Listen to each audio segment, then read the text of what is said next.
hot in here today. What are they trying to do?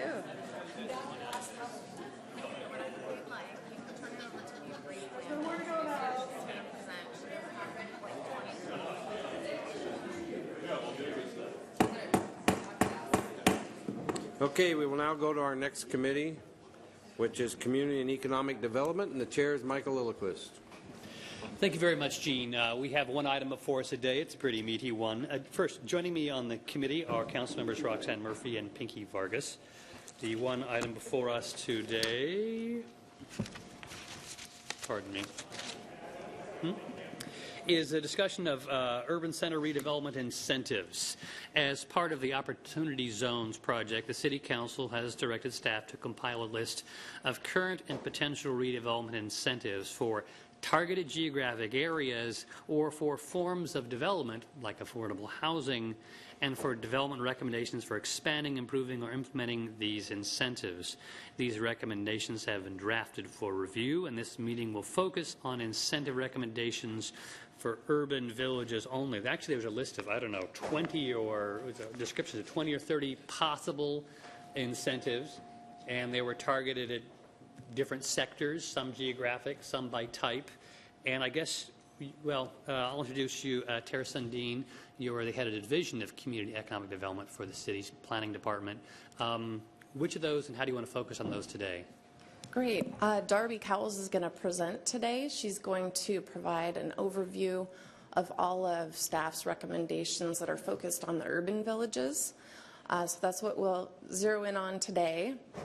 Towards the end, we'd like to ask for your feedback on what questions you might have, what areas you'd like to focus on in the upcoming work sessions.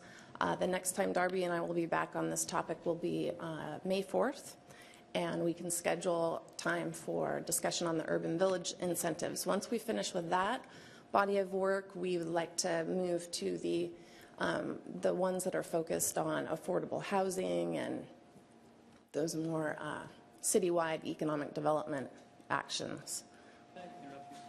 Can I interrupt you slightly? For many of these incentives, you actually refer to both affordable housing and urban villages. So many of these tools might actually fall in both conversations? Yep. Okay. True. And then outside of this work that Darby and I and, by the way, a large team of other members of departments, outside of this work, there's a lot of work that the city staff's doing with regards to affordable housing. So while we're going to be making some recommendations for affordable housing for low-income housing, and that's what you'll see kind of in the second conversation, I wanted to mention that we have actions underway that are dealing with affordable housing citywide. And I wanted to mention a few of those. So these are actions that are addressing the chat recommendations, and we have a few on our work program this year. So one of those is updating the city's subdivision code to allow for better site design and provide a clear and consistent review process. So that's something in the planning department's work program as well, and I think Greg mentioned this morning, as well as identifying appropriate changes to allow more flexibility in allowing ADUs or accessory dwelling units. Another item is, which is a significant undertaking for us, is replacing the city's permitting software, which will improve and create internal efficiencies, but will also provide even greater customer service. So that's a biggie. And then finally, continuing to utilize lean principles to create an even more efficient and clear permit process. So I did want to mention these items and another large body of work that the Parks Department's undertaking this year, which is looking at the park impact fees and the park level of service. So while we're not addressing that in this body of work, they are doing that as part of the city's work program, and that's scheduled, that work's underway, and that's running consistently with the comprehensive plan update. So I wanted to give you a little context as you might start hearing from members of the community that what Darby and I are presenting is just one piece of many things we're doing with regards to affordable housing. So I will turn it over to Darby. All right. Thank you, Tara. Here's, So as was mentioned, today we're going to focus just on recommended incentives for urban villages. And we're asking just for some direction on which one of these you'd like us to pursue. There's some that are pretty complicated that we'll want to come back, and they might need an ordinance that needs to be adopted. There might be public process that needs to occur. So this is the broad swath that we would like to kind of drill in, make sure we're on the right track before we go too much further. And when we talk about urban villages, I think it's just important to do a quick refresher on what we're talking about. These are activity centers that provide diverse options for housing, shopping, working, and support safe and convenient non-motorized transportation choices, and contain active and comfortable public spaces. And why do we care about urban villages? It's because we want to provide these housing choices. We know that there is a consistent unmet need for multifamily housing based on changing demographics, based on economics, and based on low vacancy rates that we're seeing in some of these areas.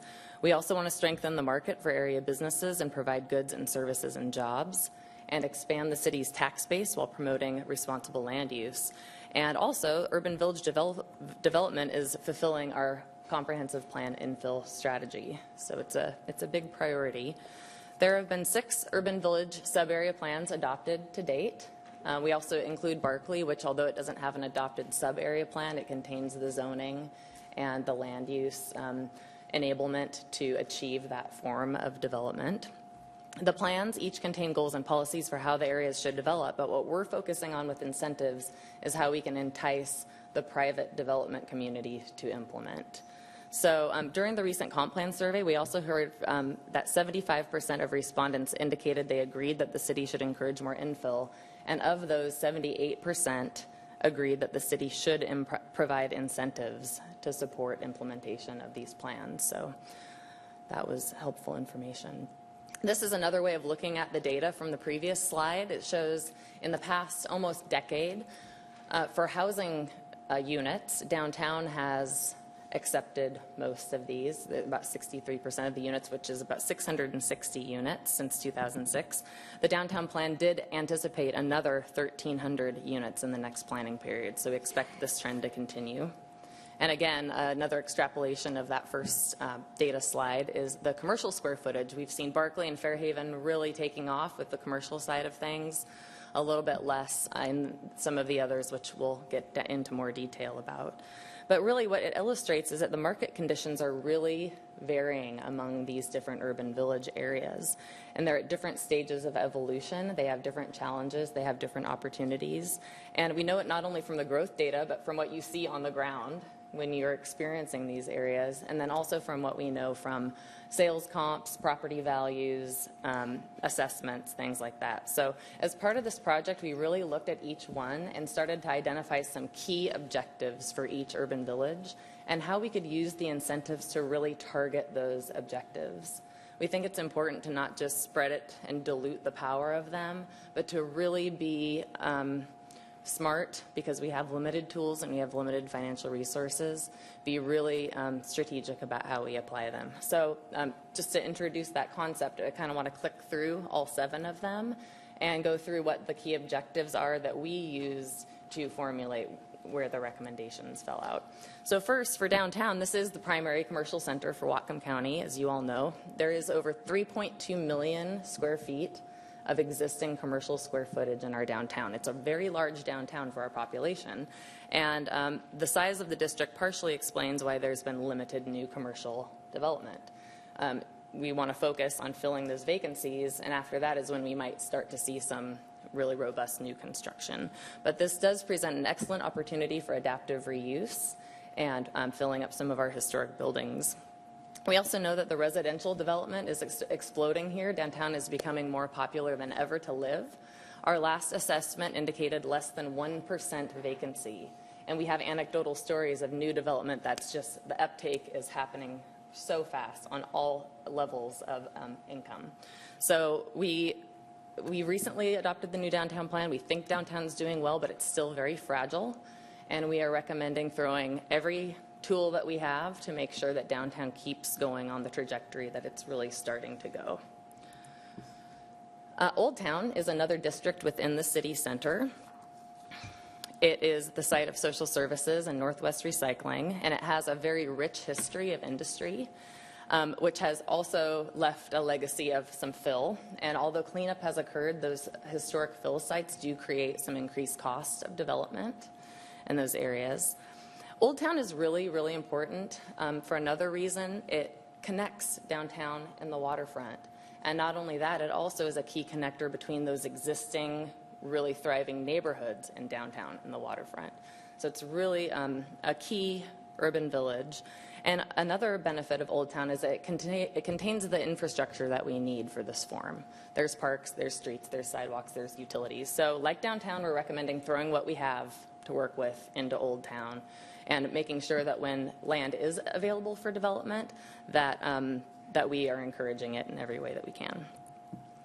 The waterfront is the third of the city center districts and one of our best opportunities to expand the city's light industrial base and to connect downtown to the shoreline. The district is unique in that it's a large formal industrial site with a number of challenges. It's separated from downtown topographically and by the railroad.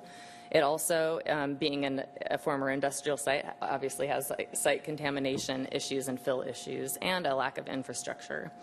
So the port and the city have taken a proactive approach to clean up the site, provide public access, and to create jobs.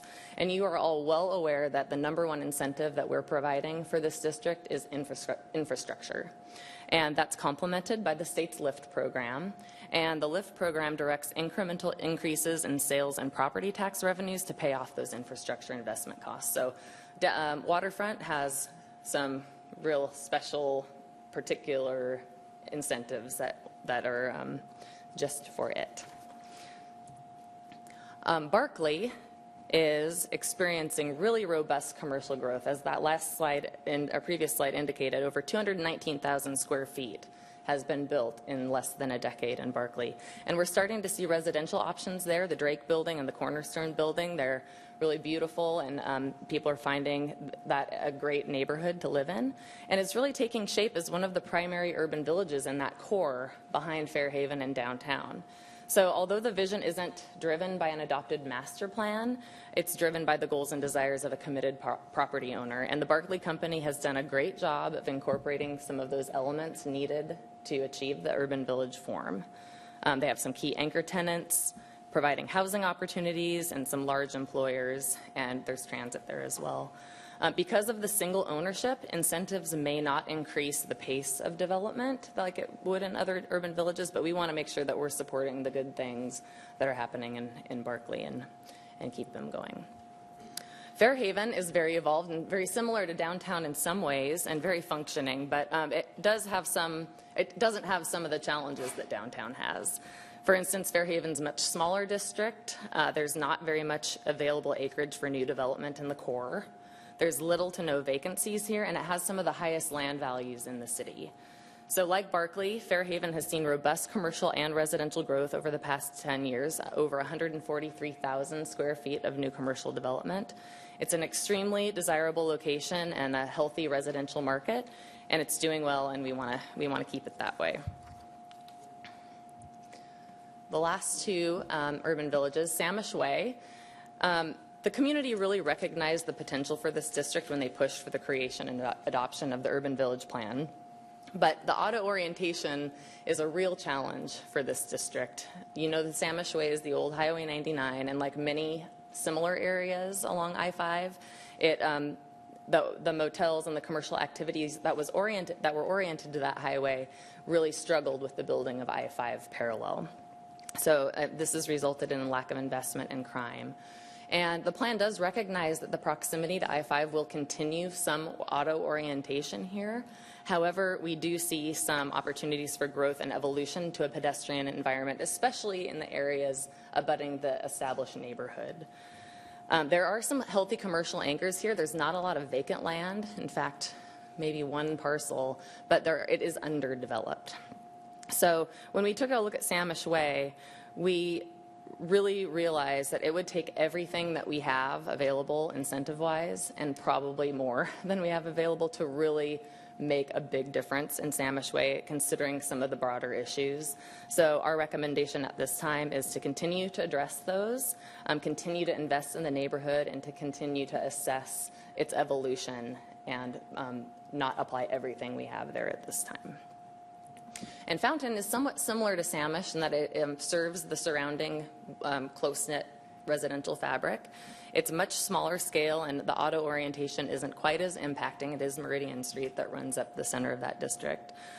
There are some vacancies there, and this commercial area really serves that neighborhood, so if we can help address some of those vacancies and also kind of fill in the gaps, there's a lot of surface parking lots. There is some opportunity for mixed-use commercial and some residential, but the development potential is really limited, not only because of the small lots, but the development codes there have pretty strict limitations on the height and the scale of what can be developed. But it is a very desirable neighborhood, and we think there's opportunity here as well. So based on these varying market factors, we, again, want to be really targeted for how we apply our incentives. So I'd like to walk through the incentives for urban villages with this context. And the full recommendations begin on page 324 of your packet for the urban villages. So the first two are tax credits. The B&O tax credit that we're talking about in this set of recommendations would be a city B&O tax credit to incentivize new business and provide a tax break during that crucial startup period. So for example, we could offer 100% credit for the first year, no tax, and then in the next few years incrementally increase the amount of tax due.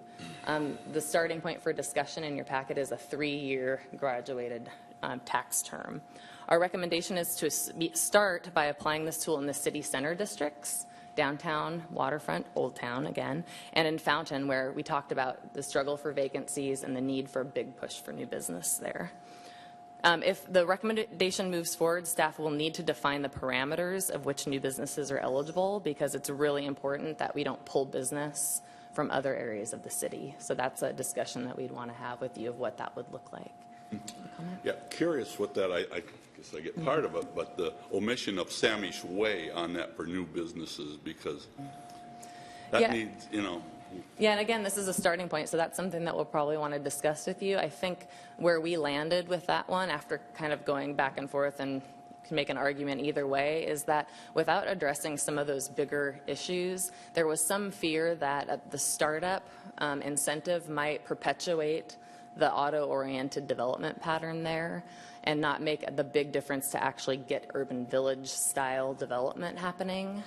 It's not that we don't want businesses there, we don't want to encourage business, but if we're trying to be really like dangle these incentives as a desirable thing for really specific targeted areas, we ended up not falling there, but we could certainly have a more in-depth discussion about the merits of doing that. So we can add that to the discussion agenda. Multifamily tax exemption. This is our second tax-related incentive that is a state program. It is an 8-year exemption on the residential portion of property taxes, or a 12-year exemption on affordable housing, which is defined as serving incomes below 80% of the median. This incentive was first adopted downtown in 1998, and it's been a really big success. We've seen over 1,000 units constructed under that program. It was expanded to Old Town, Samish, and Fountain District in 2010. I don't think we've seen it used. I think Fountain has a project right now. It wasn't applied in the waterfront at that time because of the direct conflict with the LIFT program that I mentioned that's dependent on the increased property tax revenue. So it'd be counterproductive. Fairhaven and Barclay are also, as mentioned, very desirable residential areas. We're starting to see residential growth there. Staff believes that residential uses are going to continue in those districts without the need for that push as much as some of the other areas. But the establishment of a multifamily tax exemption program there could encourage the development of more affordable housing options, which might not otherwise happen. So if you're going to do that in Barclay and Fairhaven, where they really don't need incentives for building apartments and others because it's happening without incentives, are you, and you say to get more affordable, is it going to be attached to affordable multifamily, because it's got to be specific, not just Yeah. because they Yeah. don't need that kind of stuff. That's what we're proposing at this Okay, time. because that's not what it says here. It just says multifamily. Yeah, Tax exemption. to expand that program to Fairhaven and Berkeley, but only for affordable projects. Okay. Yeah, that's what we're recommending Okay, for the start of the discussion. Okay. Only for affordable. Yep. And you're going to put a cost on that in terms of what affordable means in those areas with it? Yeah. I know, with all the different terms. Yeah. The state has a definition for that, so the state allows us to do this program. They have a market rate, so we can exempt projects for a period of 8 years for market rate housing. And then for affordable housing for low income, so really it's a low income market, lower income market, they allow us to exempt for up to 12 years. And that's the program, Terry, that we're recommending for Berkeley and Fairhaven. Okay, impact fees. These impact fees are charged to pay for the cost of providing public facilities needed as a result of new development or to upgrade existing facilities. And these fees must be based on the actual impact. We can't waive them for preferred areas or for preferred types of development, except for affordable housing. There is a special exception, and we will get to that when we start talking about the citywide targeted development types. Yeah, impact fees are kind of their own special grouping. And our transportation impact fee program is an existing program that's been recognized for being very progressive in the credits that are applied to projects that don't have that impact. Some of the recommendations that we have for improving that program are to make it a little bit more transparent so that a developer or business owner could get online and do their own calculation, and also to formalize the practice of applying the highest historic use of the building and to provide credit for that. It's something that's happening, but just making it a little bit more official. School impact fees are collected by the city on behalf of the school district, and we already waive them for projects that don't generate school children. But another recommendation that we had is to formalize that in a policy so we don't have to do project by project. It can be really clear these types of projects don't need to pay. Park impact fee, Tara mentioned, work is underway on that.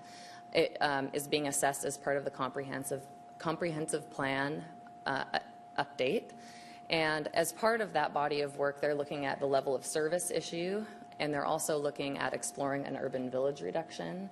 And then we also noted when we started evaluating park impact fee that the data that's used to calculate it right now isn't available by from the census. So looking at some other calculation methodologies will be part of that work. And they're anticipating that by the end of this year to be brought forward for you. And we are recommending that all these recommendations, they apply to all the urban villages. These incentives, although they're not directly financial, they do have the ability to encourage the type of development we want to see. And density bonuses have been adopted in some of our sub-area plans, but they don't work in areas that don't have a limit. So downtown, most of downtown there's no density limit there. Or in areas where the density limit is so low that there's no room to create a bonus, and that's the case in the Fountain District right now. The existing BIN bump up program, I don't know if you've all heard of that. It's basically an expedited building permit program that we have for green building projects. That's going to continue on, but we did recommend looking at urban village projects to be eligible, certain qualifying projects, once the permit software is updated. And another recommendation is that we establish a special review team for urban village projects. And they would be the shepherds of all of that and receive special training, and there's a consistent face and a team for those urban village projects. And also that land use permits could be expedited in urban villages this year. So and the team that is part of the expedition of that. Reduced parking requirements allow the market to determine the appropriate amount of parking instead of the city establishing a minimum, and we've done this in all our adopted sub-area plans because urban villages obviously are reflecting that pattern. It helps us avoid large surface lots and create that streetscape that we're going for in those areas. Okay, so we've talked about tax credits, impact fees, indirect financial incentives, and there's one more area the city could influence, and that is permit fees and system development charges. Permit fees are upfront charges for reviewing permits. And system development charges are charges for connecting to the city's water, sewer, and stormwater systems. So we took a look at a couple different projects. We have a suite of them, and these are two examples of downtown projects to see what sort of fees are being paid. And it's interesting to me that these two projects represent about 120,000 square feet of development, and our historic development rate in these urban villages has been about 140,000 square feet. And obviously what we're trying to do with this incentive program is increase that rate, but it just shows a couple projects can make a really big difference in getting things going beyond the historic rate that we've seen. So again, TIF is based on the number of trips generated, and these reflect credits that were given for these projects. PIF is based on a rate of $3,523 per multifamily unit. And this also shows that there were some, I think there's some exemptions for studio. School impact fee, $1,154 per unit, and there were some credits provided here for studio and affordable housing. And permit fees, it looks like such a straightforward, simple category, but it's really an amalgamation of numerous departments, numerous permits, and they're all kind of small, but you can see they do end up adding up. And the SDCs are charged based on the meter size and the anticipated consumption of the utility. And the reason there's a discrepancy in these two projects is this project had paid for some of the SDCs earlier in an earlier phase, so that's why it's so drastically different. But you can see these do end up adding up to about $500,000 in impact fees and charges. So what staff started looking at is a different range, and we ended up, we're proposing at this time a 50% reduction in targeted urban villages. And what we found applying that reduction is that it could lead to pretty significant savings, averaging about $100,000 for these types of projects, which are the types of projects that we would want. This could actually make a difference in a developer's maybe decision-making process or interest in those areas. These would, however, require general fund commitment to backfill, legally required for SDCs and recommended for permit fees. And because of that financial commitment, we're recommending just applying the incentive again to downtown and Old Town at this time. But what we recognize is that if council wants to move forward with these incentive recommendations, we're going to have some pretty detailed discussions about, should we cap the total amount per year? Should we, what kind of projects are qualifying projects? You'll see that word a lot in the recommendations, and I can't overemphasize the word qualifying because we want to make sure that we're only paying for what we want to get. So maybe looking at a minimum number of square feet or a minimum number of units. Should it apply to rehabilitation of existing buildings or just new construction? And then also some performance milestones to track and measure our success. We want to make sure that we shift things around as success is occurring. So making sure we have some really clear benchmarks if these move forward. If you were to expand that to Samish Way, could you target it in such a way to exclude the auto type of businesses? Yeah, because then it would make sense to be able to expand it to that to try to get new businesses there, in which case that's my recommendation. Yeah, that's exactly what we're talking about with the idea of the qualifying projects. And I think the discussion that we'll have to have at the next work session is just the idea of how much do we want to commit, and then based on that amount, is it how focused do we want to be, or do we want to offer it in more areas and do a first come, first serve basis? So I think, yeah, that's something that we're going to want to talk about a little bit more. So in conclusion, this package, we believe it will create predictability for risk takers and for taxpayers, communicate the locations where development is desired and ready, and put money behind our policies by investing the dollars to implement our plans in a strategic and targeted way. So we want to talk more about the recommendations. We're interested at this time in knowing what questions and comments and topics you have so that we can develop a discussion agenda for next work session. And in the packet, you'll notice the summary sheets for each one that give a little bit of background, the regulatory authority, and the recommendation. And then you'll see an at-a-glance page that just summarizes the big picture, and then the specific recommendations follow that. And one thing I wanted to clarify on the summary is the short-term, medium-term, mid-term, long-term.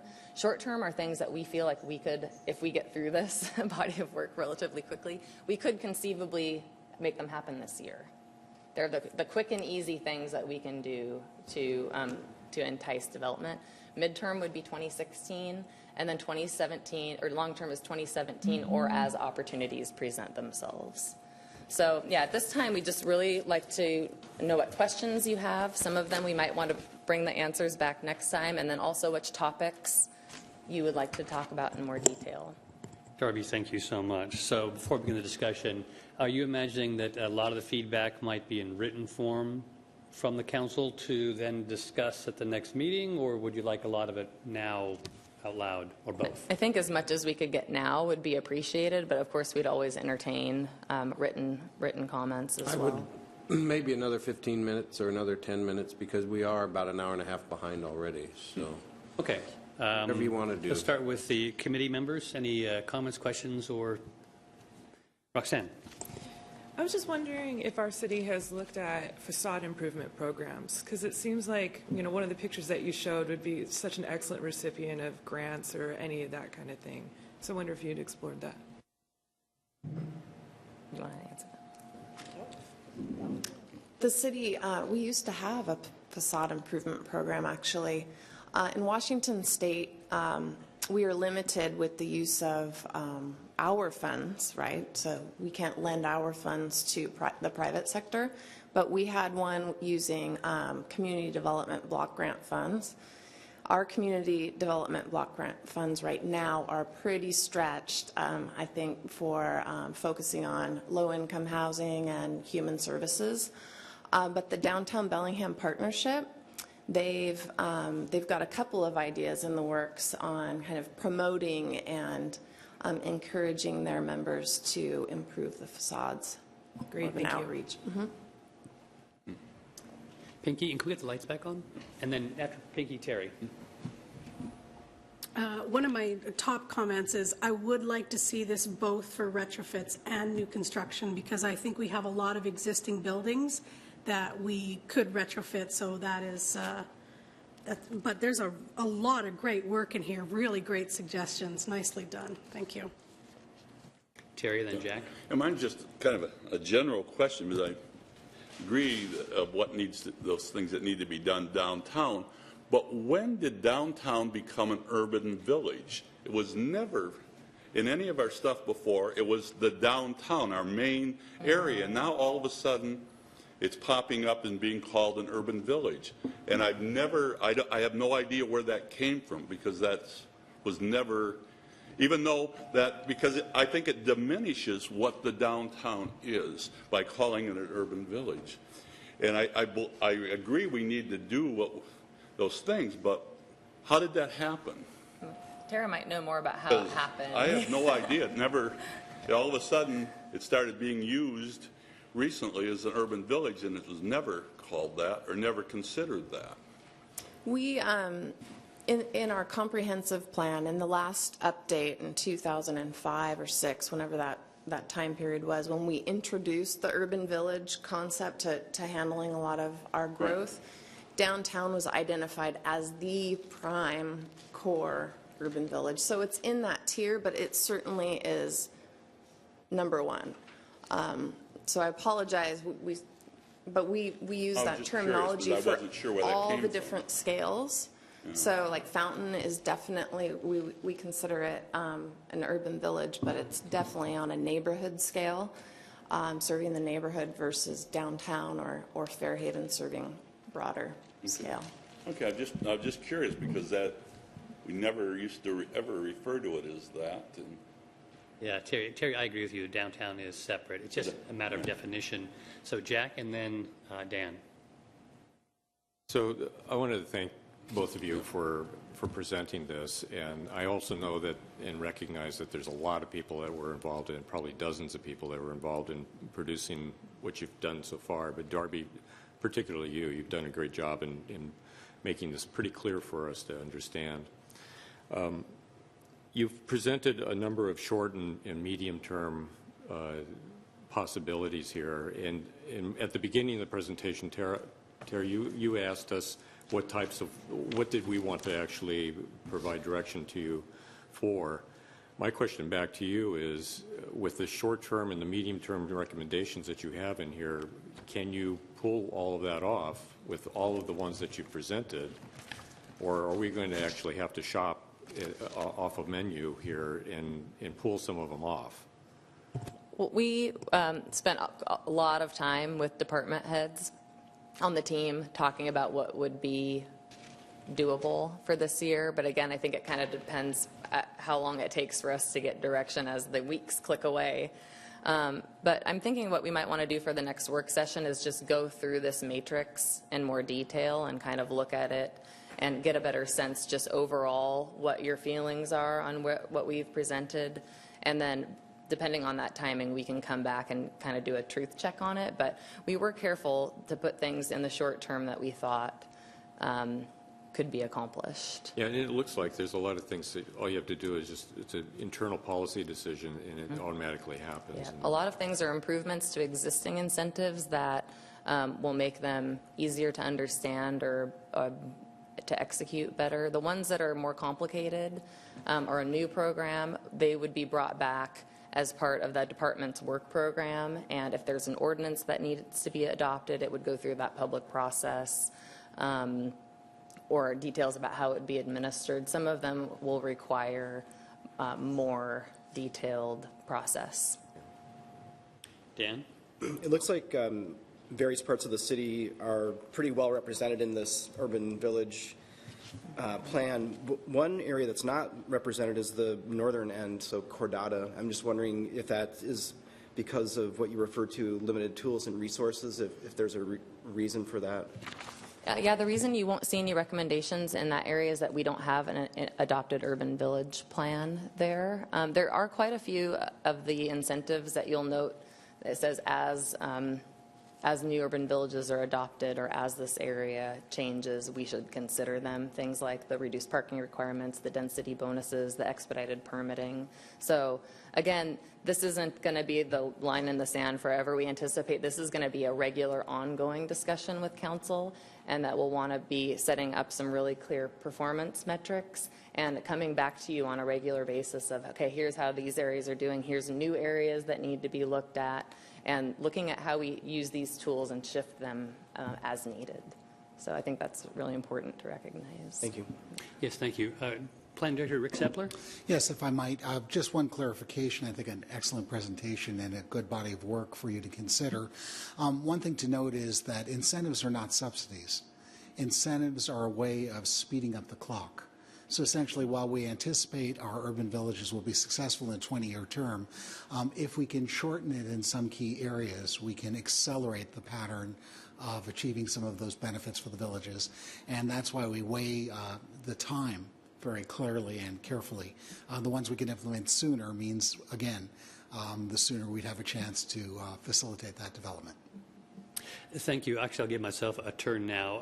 I think it's very important that this not be a general development subsidy, that it really be focused in location, focused in nature to influence the kind of outcomes which we're not seeing delivered automatically or in a timely fashion. So going to that, and I'm thinking we should maybe talk about whether or not these incentives should have a built-in sunset or at least a review or cutoff period, that these are not things we're going to be adopting for all of time. These are development tools to hasten targeted development over some planning horizon. How long is that horizon? How long should the programs run before they're either reviewed or, sunsetted maybe by default? So I'd like to discuss that, as well as, I don't know about the idea of an annual cap or not, but it's a similar idea that these are time-sensitive offers that are meant to make people act sooner. So I'd like to talk about that. I want to make sure that when we talk about Barkley, we talk about the Barkley boundaries. Those boundaries were not drawn, for example, with a transportation impact fee reduction program in mind. They're unwalkably far away in some locations, so maybe those boundaries might be defined in a modern sense. They would probably include 2/3 of Barkley, but maybe not all of it. And I think I have more specific things I might just want to submit in writing, because I don't know how we're doing on time. Gene, you want a time check on this? We should go about 5 more minutes, then we really need to move on. Okay. Council members, any more discussion on this or feedback for Jack? I just wanted to mention that this, particularly for the new council members and other people that might not be aware of it, but this whole idea of having incentives for development and to try and kickstart our economy in this community wouldn't have happened to the degree that it is if it wasn't for the mayor supporting this and asking the staff to go and do it and coming back to the council and working with us. And I wanted to acknowledge you, Mayor, for the fact that you saw the wisdom in this and you went and moved on it. So thank you. Council? Well, I do. Would like to submit comments in writing. Let me say two of the things right now. On the B&O tax credit, I really am concerned about how we define new. You could reincorporate an entity, or 2 entities can join and become new. So we really would want to define what new is, not just in a new location, for example. I think that's important. Going to the discounts on development fees and SDCs, I noticed we're charging, in those 2 cases, around $10,000 per unit. That's for all things, all impact fees. And the reduction, 50% reduction, just to that one component, is a saving of $1,000 per unit. So it may sound like a lot, but I'm thinking we should think about whether or not that's I'm concerned it may not be a big enough incentive. On the other hand, I don't think we can be justified in giving away any bigger an incentive than that. It would be unjustifiable for a number of reasons in terms of what we have to already pay for publicly. So I think it'd be good to look at how that might influence the profitability for these programs, whether or not it gets them a 10th of the way there or half of the way there. Might be nice to guesstimate on that. Any further feedback on this? So I would like to say that I think this is actually very central to the discussion that went on this morning in the Planning Committee, talking about the overall comprehensive plan and where we want the growth to go. We want half of our growth to go into the urbanized areas. We're getting about 45% now. I think this is how we achieve the comp plan goals. This is how we avoid sprawl. This is how we avoid affecting single-family neighborhoods with too much development demand, is that we can encourage urban development in our urban areas and do that now rather than, wait until, 20 years from now when we're a different city.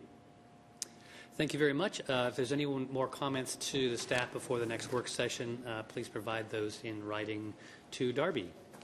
I believe that's the only item on committee. End of committee, Gene. Thank you, Mark.